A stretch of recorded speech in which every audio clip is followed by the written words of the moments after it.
Welcome to the podcast. Thank you. It's great to see you, and thanks for having me. Yeah, so we were just talking off air about summer ending so fast. Every year, we talk about how it goes so fast. Everybody talks about how fast it goes, and it still does. So how did you spend your summer? Let's see. I spent a fair bit of my time out on the trail running. So I've been training for like a series of Alaska mountain races, and then it's all culminating for me. Next week, I leave for Europe. I'm doing a 100-mile race around Monte Rosa. Wow. Yeah. So hopefully all those miles I banked up here will give me some strength in Europe, even though it's probably going to be way warmer, and then the altitude will be something to contend with. How about you? Been building a cabin, and that's just taken up so much of my time.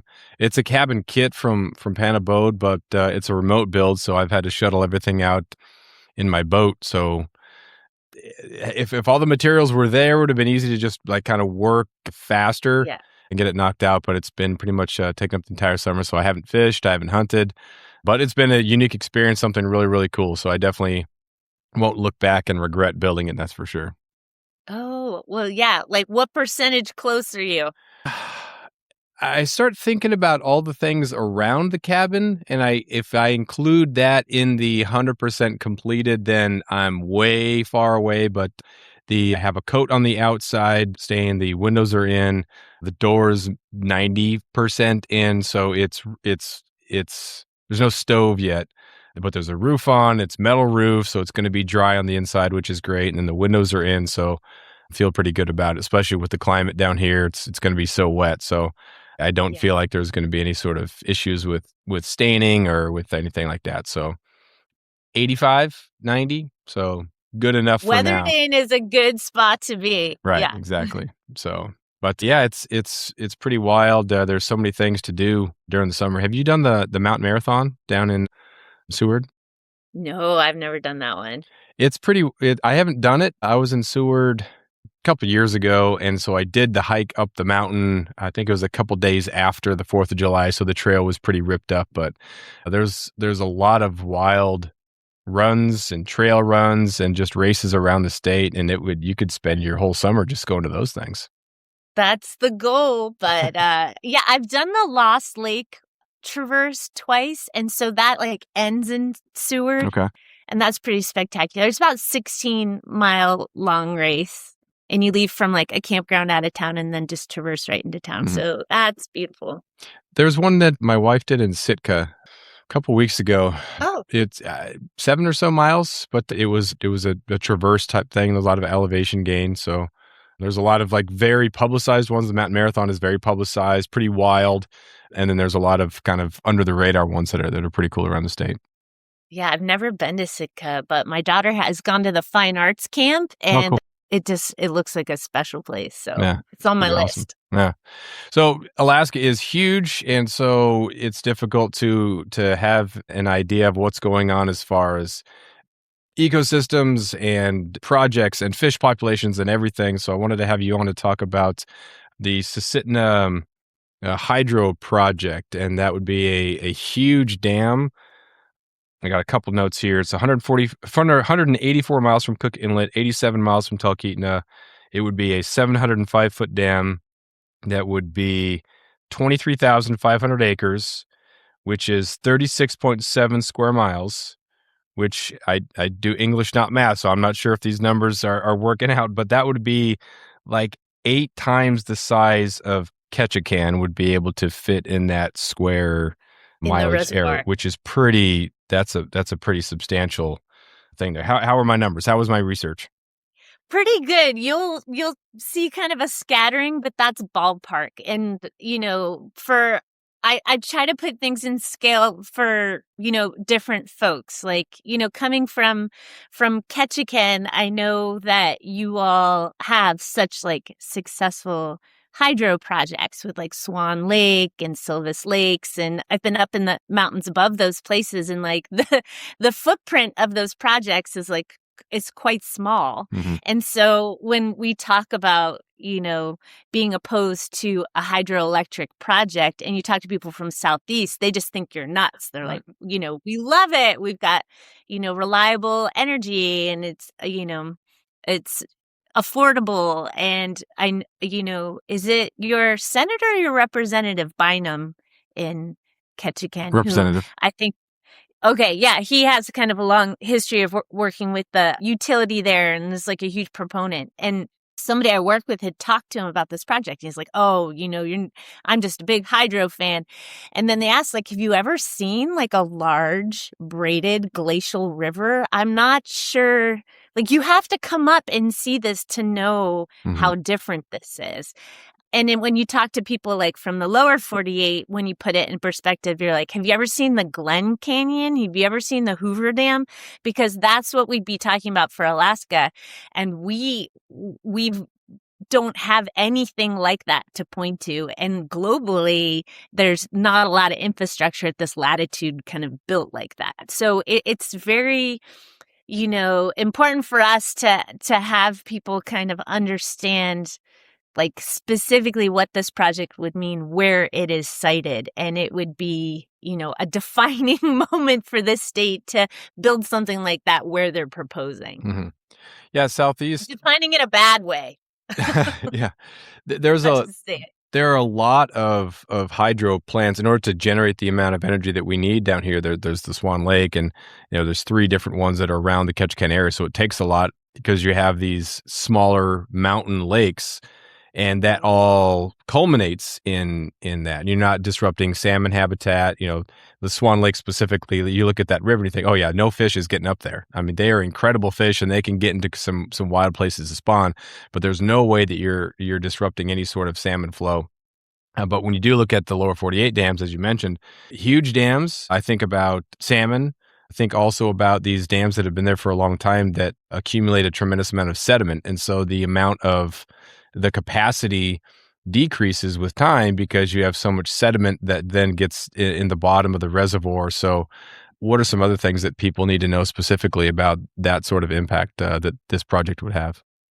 Well, there's a couple of things you said that are kind of interesting to me. What we hear from folks is like, oh, well, this is likely above where salmon would spawn. So in their minds, that makes this proposed Susitna Watana project like more attractive. But the thing is the entire intent of the project is for like human calculations around water release to create electricity. And that would be incredibly large releases of water in the winter and kind of a fraction of its normal summer flow. So for a large section of the watershed, you're reversing the system. So you're affecting like the speed, the turbidity of the water, how much natural sediment that's in it, the temperature regime, whether or not it freezes in the winter. And they're not making these water release decisions based on what the ecology of the ecosystem needs. They're doing it based on what the energy demand would be. And so, it would impact all of the habitat below that point. And this is, Alaska's major free-flowing intact river and ecosystem, impacting not just my backyard. Of course, Talkeetna's will be heavily impacted. It's hard to see with the projected flow rates of having boat operations, fishing operations, rafting companies in the summer, dog mushing tours on frozen rivers in the winter would likely go away. Like, of course, I can see through the lens of Talkeetna, but we're a small town. But this is the backyard for like all of Alaska's major population centers. Mhm. And so everybody talks about the like you being a not in my backyard. And I'm like, but it's kind of all of our Right. backyards. And it's like what we have.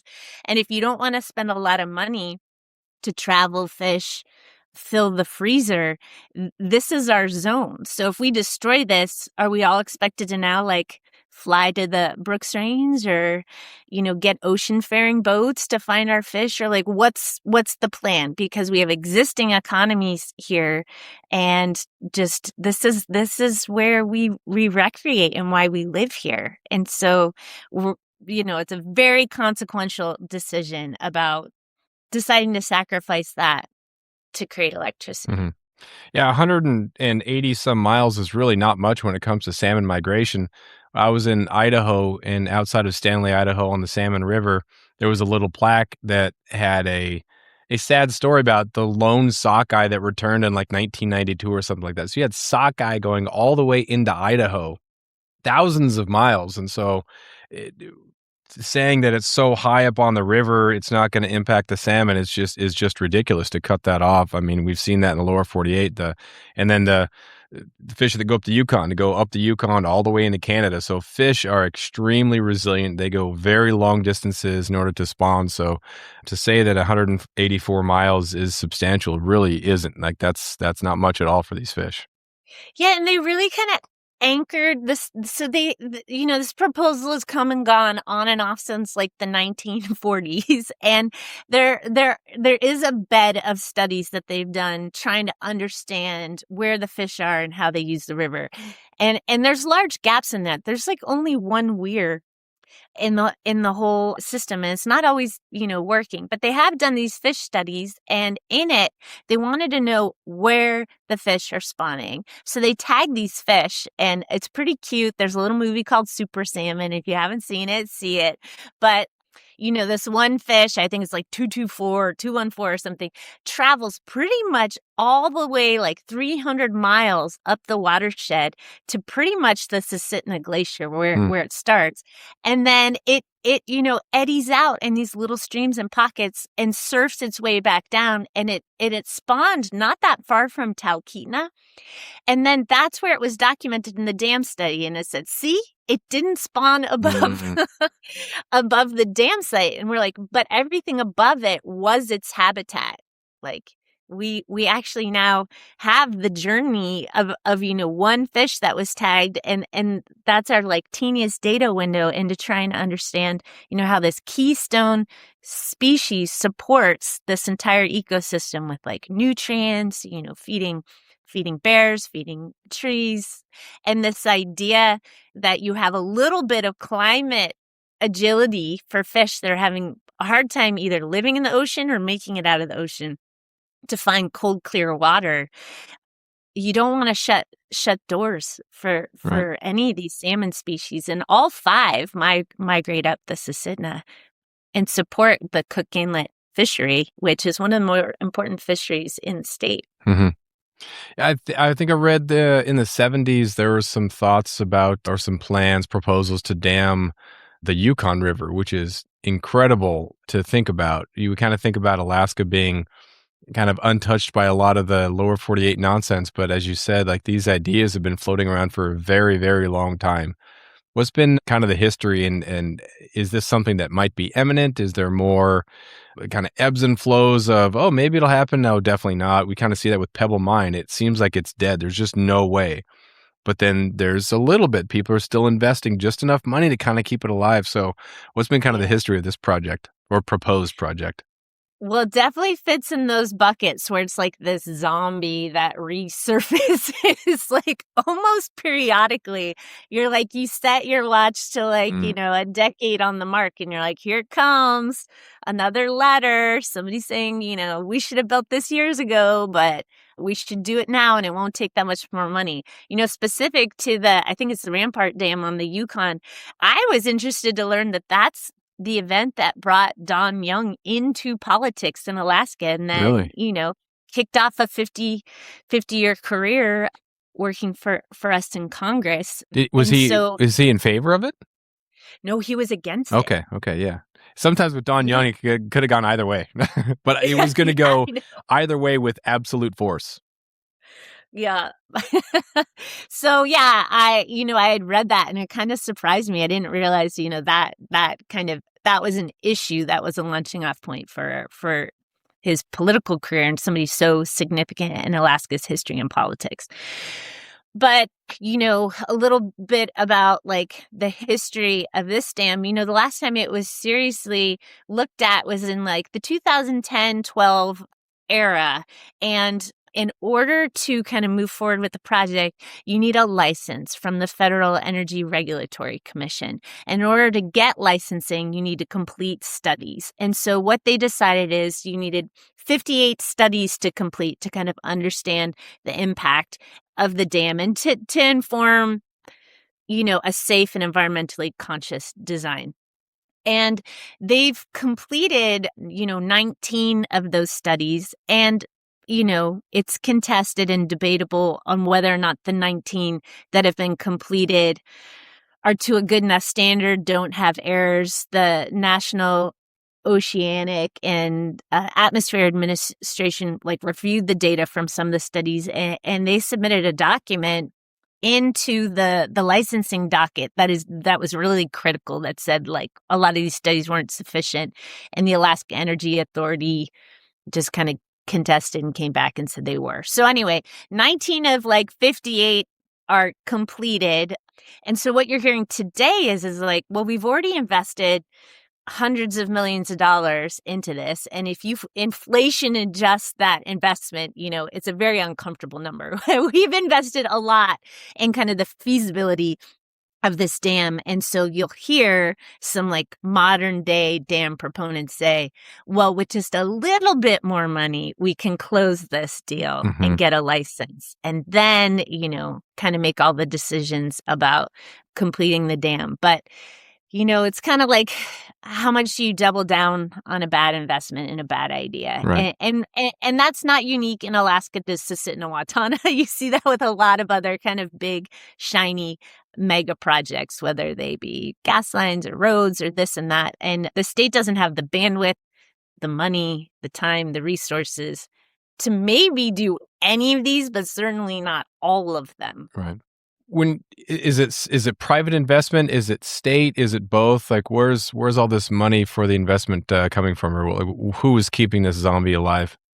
Well, traditionally, these projects are funded by, state in combination with the federal government. And when the project kind of last went into abeyance or hibernation, however you want to frame it, it was the idea that this project's just too expensive. So in 2014 numbers, the price tag was $7.5 billion. And what we've seen change in the landscape, just in the very near future, is things that you thought would have to be government funded and subsidized and loan banked.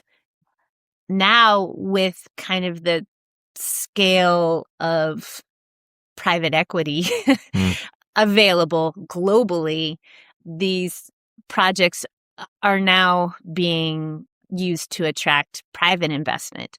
And so this may be for the first time, now that I'm starting to see some things percolate up with state interest in this project again, is, if today and the next, 2 years represents a period with a little bit easier time to get permits or expedited permitting, with the support of federal executive mandate and executive order, let's push this license through. Once we have the license, could we, attract private investment for a large infrastructure project like this? So your window into that is seeing this relationship between state and Glen Farm with the 800-mile natural gas pipeline. Your window into that is seeing a shared investment between the federal government and Trilogy Metals for Ambler Road. You're starting to see more of these private-public partnerships. And if you think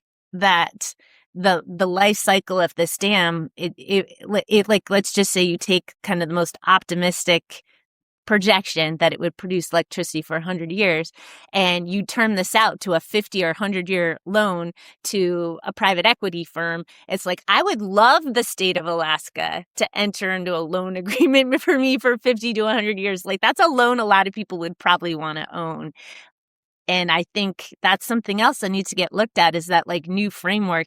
Is that a comfortable relationship for the state to have with private equity? And we're starting to see those relationships form, and it's unclear how safe that is, how that's being a good steward of state resources for like multiple generations. I think people should be doing like more analysis and a little bit more cautious before kind of committing to those things. Yeah.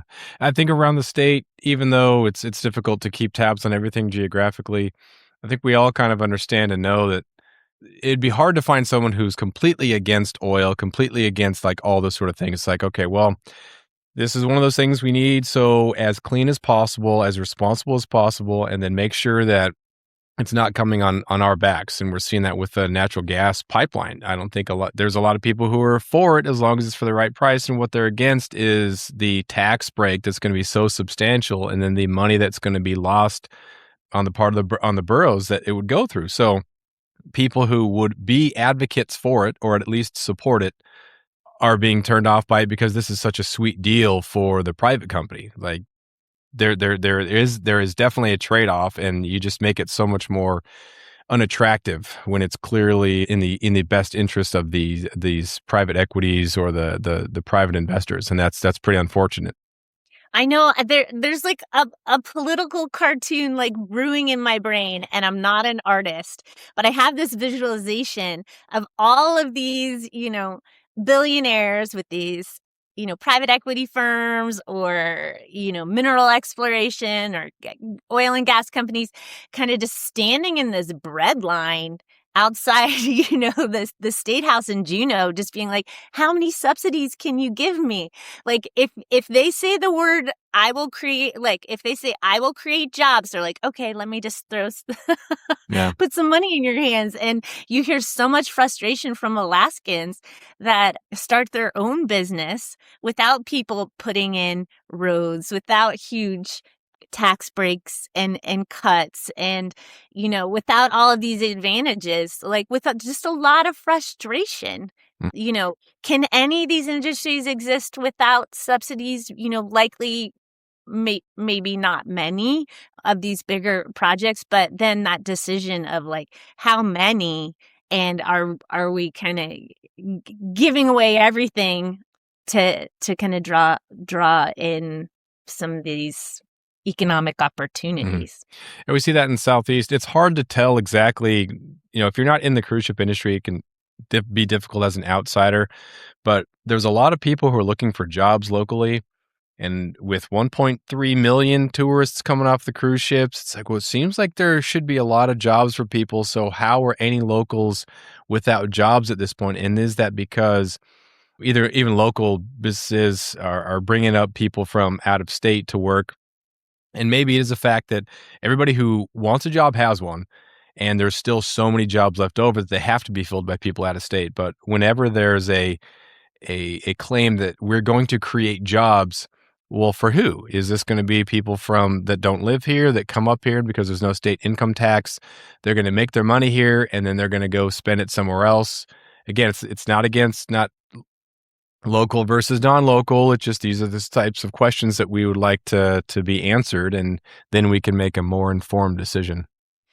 Yeah, I think people in Alaska, we're incredibly practical. We're do-it-yourself kind of people. We're really conservative with our personal assets and resources, and we love to just see that reflected at the state level, because it's hard to get things here. It's hard to live here. I mean, even getting supplies to your land to build your own cabin, and how many loads that's going to take and how many runs, and then you see other people come in here with ideas, and they're not really willing to put the work in, the sweat equity in, the risk in that we do, but they want all of our state resources for it. And they're just somehow gotten in a really good negotiating position with some of our political bodies. And yeah, I think we're seeing a lot of frustration. Like I hear that from Susitna River Coalition members. We have members, all throughout the state that represent a really broad network of Alaskans. Like we have members that work in the oil and gas industry in the North Slope, that have their own placer gold mines, that have timber mills, that build roads. They do all those things, but they don't accept this blanket statement that just like we're going to trust that they're going to do it as well as we do. You hear that, Alaska has a gold standard and our environmental standards are, higher than anywhere else. But that's not true for every industry in every region. And there's a lot being done right now to kind of loosen the strength of some of those things that have been built really carefully over time to make sure that we're really balancing healthy habitat and ecosystem, clean water, clean air with development. And you need that push and pull to have success in the state. Yeah. Yeah, the environmental standards are great, but there's no one who can promise that a huge mine tailing reservoir in Pebble in Bristol Bay wouldn't rupture. Like that, you have the best science when it comes to geology, when it comes to plate tectonics, when it comes to like that very active, that's outside of your control. You have no way to expect that you can control. It's so wet there, just no way that it's going to not leach into the groundwater. So that's just a promise that you can't make, even if we do have high standards. So I think even people who are pro mining, like, yeah, but not Pebble. Yeah, I mean, and with mining, a lot of the mining laws and regulations are from like the 1800s. And yeah, think of everything that's changed since then. And, what we see directly in Talkeetna is these things that used to be called 100-year floods. We're seeing, every 7 to 10 years. And just these incredible precipitation events.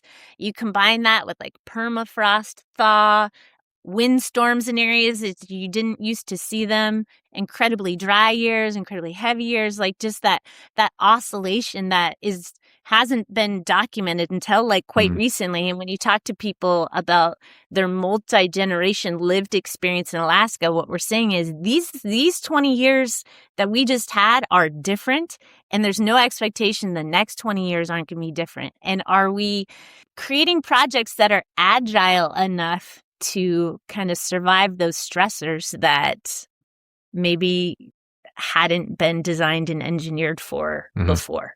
How susceptible would that dam be to seismic activity? Well, that is a question I would really love help answering. There is one geologic study report as part of that kind of menu of studies I said they needed for federal licensing. And the version available to the public is highly redacted. What we do know is that there is a major earthquake fault there.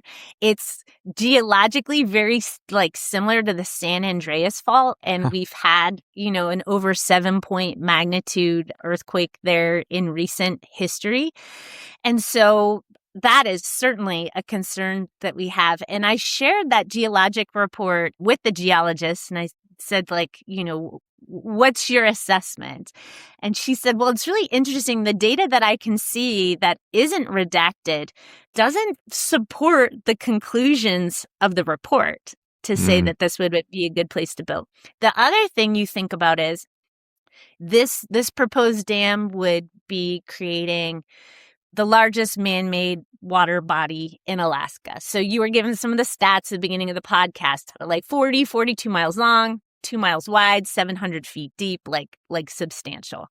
And the weight alone of that water in that spot could create its own landslides. And given some of the soil composition and geology of the area, there's this idea that the reservoir could create its own seismic activity. So I think that needs to be explored more. And I think the public needs a copy that's not redacted, because that's really public safety. I think, we think about, salmon and moose and caribou habitat, but when one of the project engineers visited Talkeetna for a community meeting, that I was at, I want to say it was like in 2012, they came to our high school and we could all ask questions and they had maps and graphs out. And somebody raised their hand and they said like, what would happen if the dam failed? And, the engineer's like, well, the dam's not designed to fail. We've done all these things. And they're like, but what if, Mm-hmm. And the engineer said, well, Talkeetna would have a few minutes to pray. And just like, Whoa. jaws dropped, there was silence, there was fear, and we're like, I can't believe the project engineer just told us that. Yeah. Wow. Jeez. Not acceptable. No, at least it's a moment of honesty. At least it slipped out. Crazy. And so let's say the risk is low. Low risk is never no risk, and it's like you're being a good citizen by asking the hard questions. Like, no, but what if? I think is totally reasonable in that scenario. Yeah. And even if that never happens, there's still the factual degradation of the ecosystem. There's going to be less opportunity for salmon to spawn. Like that is a given. So even if the dam stays forever, it's still going to be harmful to fish. And so that in itself could be a reason not to have it. Yeah, and then you get these doomsdayers where our fish populations are hurting. Yesterday, ADF&G just had an emergency closure on coho. They're not even close to meeting their escapement for this region. It's been really low the whole last 4 years, and you don't like to see kind of like a whole life cycle of a species have those poor returns. We haven't been able to catch, a king in our backyard since, I don't know, I want to say like 2012, 2011. So my daughter's 15. She's never caught a king in the backyard. And that was just like something we did every year. So people say, oh, well, if the fish aren't coming back anyway, let's just build the dam. Finish them off. And I'm like, that's not really where we're starting here. There's a lot of, maybe we can't point to this one thing that's going to make salmon returns better, but we can start working on all the things before we completely give up on the way this ecosystem has worked. Since there's been fish. Are there other ideas about how to meet the energy needs of that area and Alaska in general? Boy, that is a super tough question. And when I tell people about all the disadvantages of the dams, they're like, so tell me how we're going to fix it. And I'm like, okay, I love that you think I'm qualified to answer that question. But there are a lot of kind of like scalable, dispatchable things we can do now. And none of them are like silver bullet project that solves all the problems. But, these subsidies given to other industries, they shift. And it was a shame to see them come away from some renewable projects that were pretty far into design in our area, which included, some wind projects, some solar projects, some small scale, well-sited hydro projects that would create like ongoing local jobs, that creates like a lot of resiliency in our system that has a huge transmission line problem. Even if I wave my magic wand and I put the Susitna Watana Dam in today at like the max amount of megawatts I've ever seen, in writing proposed for this project, it couldn't go anywhere because we don't have any of the transmission lines that can carry that load in either direction. So there's so much more additional infrastructure besides just the 700-foot concrete wall that would need to happen for this project to exist. But that's not as much true as if we kind of have a more diverse portfolio of things we could be doing now and be considering, and investing in emerging technologies that would likely have way less environmental impact. Yeah, like Representative Bynum said, he loves hydro because it makes total sense here. And it's not one project, it's multiple projects that together kind of culminate. And it's interesting, the state in the country that generates the most renewable energy is Texas. And so if you think just politically, you would think, oh, there's probably just all oil, but they're using renewable because it makes sense. They're utilizing that. I think, obviously, per capita, it's probably not Texas. It's probably just the most volume from Texas, but it makes sense. And so, what can we do to make sense and to make energy rather than get in our our political sides. And if I see a windmill that means this and it's bad, it's like, well, Yeah. that might be the right solution for this. So let's put these things together. The Governor Dunleavy commissioned early in this last, term of his, a study from the National Renewable Energy Laboratory looking at our systems and our energy challenges and asked them to, make a recommendation. And they, the proposal was for kind of this diffuse use of projects, and quite a few were wind, but when you scattered them throughout the state, kind of leveraging like the different weather patterns, they thought that as part of the equation could actually move the state to like a pretty strong renewable portfolio, up to like 76% renewables within, 20 to 30 years, saving the state like billions of dollars. And so a lot of people have like conceptions, and granted, I'm not like, energy guru. I'm a watershed health fisherwoman, Yeah. but, people, have maybe some ideas about like solar and wind that might be anchored into older styles of thinking about not really understanding how efficient they are, what happens when you have a well-connected grid and that infrastructure's really well spread out. Because, there's a real fear we need most of this power in the winter. So how do some of those things like solar work in the winter, and what's your firm load backup for that?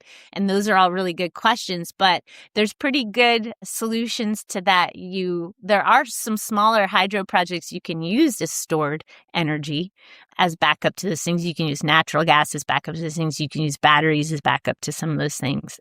But I remember I spent some time in California after college. I lived there, and so in driving to Southern California, there are these landscapes that are just filled with the windmills, and so many of them weren't on. And so some of the anti-wind energy came from the fact that you have all of this infrastructure that was built and none of them are even running.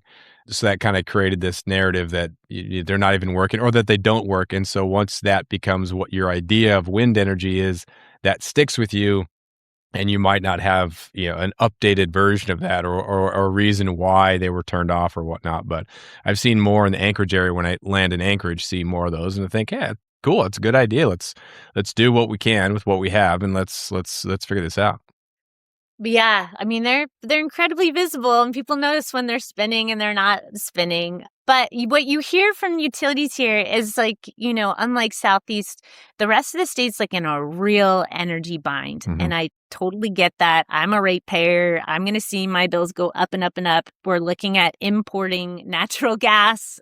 And yeah, energy use is going to be crazy expensive. And especially like in villages and rural areas. Yeah, so I'm sensitive to that. And you hear them, the boards and executives of the major utilities in this area say, well, we're really looking at an all above, no stone unturned strategy. But they've been saying that for so long. And they're like, but you're not doing anything. Mm-hmm. And now we're on the brink of, an energy crisis. And it feels self-inflicted, honestly. And I think there's a lot of reason for people to be upset about that. Mm-hmm. I went to Igiagi to do some fishing. A friend invited me out there, and their kilowatt per hour rate was like 90 cents. It was absolutely crazy. I think the national average is in the 20s, maybe. I think down here it's 10 to 12 cents or something like that. It's super inexpensive. We have the great hydro stuff, but that's absolutely wild. And I can't remember the name of it, but there's an in-river turbine, yeah. Or I don't know if it's a turbine because I don't know if a turbine sucks in the water and then propels it out. This just is kind of like an underwater windmill type thing, which seems like it's working. Seems like it's kind of cool. I don't know. I hadn't really heard of it, and I haven't seen that widely used. So I'm not sure if I think RivGen was either the name of it or the company or something like that, but.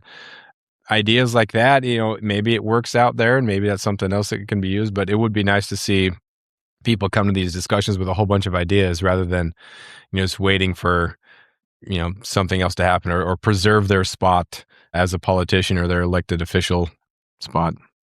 I know that's where you can become either ambivalent or like super skeptical, You do get the sense with some folks that like they just really want like an infrastructure legacy and they want to build something because you're not sure why they're so adamant about proposing it when the economics and the cost benefit analysis seems so like unlikely.